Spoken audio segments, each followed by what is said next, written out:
Chaque année, nous perdons de nombreuses vies dans des accidents de route causés par des erreurs humaines. Il existe certainement des pratiques simples et efficaces pour réduire les risques, mais il y a aussi une solution assez intéressante, les véhicules autonomes. Imaginez une belle voiture qui conduit toute seule, vous permettant de vous détendre et de profiter pleinement de votre voyage, tout en améliorant la sécurité routière. Cependant, pour que ces fameux véhicules autonomes soient utilisés en toute sécurité, il faut que la technologie soit à la hauteur quand même. C'est pourquoi aujourd'hui, de nouveaux modèles informatiques intitulés réseaux de neurones artificiels sont conçus pour imiter le fonctionnement du cerveau humain et interpréter au mieux le monde visuel qui les entoure. Bien qu'ils soient assez développés, mais ils ne sont pas parfaits. Oui, on dit toujours que la perfection n'existe pas.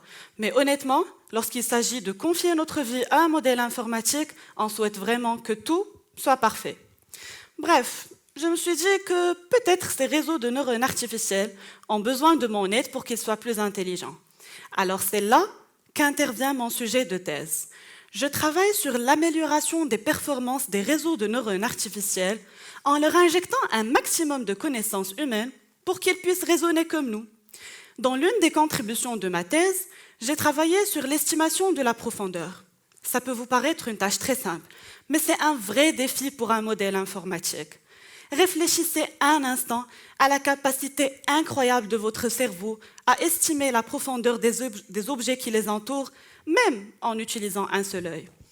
En fermant un œil, si vous voyez une voiture paraître plus grande qu'un camion, vous en déduirez immédiatement que la voiture est plus proche de vous. En fait, votre cerveau détecte et identifie d'abord les objets, ensuite il puise dans toutes les connaissances préacquises pour conclure que, normalement, un camion est plus grand qu'une voiture, donc s'il paraît comme étant plus petit, c'est qu'il est plus éloigné de vous. Pour transférer alors tout ce raisonnement et connaissances à mon modèle informatique, j'ai commencé d'abord par coder mon réseau de neurones artificiels que j'ai entraîné avec un grand ensemble de data de scènes urbaines, tout en lui fournissant qu'une seule image de chaque scène, comme s'il fermait un œil aussi, et en parallèle, je lui ai donné des connaissances pertinentes pour l'aider dans son apprentissage. Après des jours d'entraînement dans les ordinateurs de mon laboratoire, il était effectivement capable à mieux estimer la profondeur monoculaire. Aujourd'hui, j'essaie de valider cette approche sur la détection précise des objets. Parce qu'honnêtement, je ne souhaite vraiment pas que ma voiture autonome détecte un arbre comme étant un panneau céder le passage et qu'elle s'arrête à chaque arbre au bord de la route. Merci.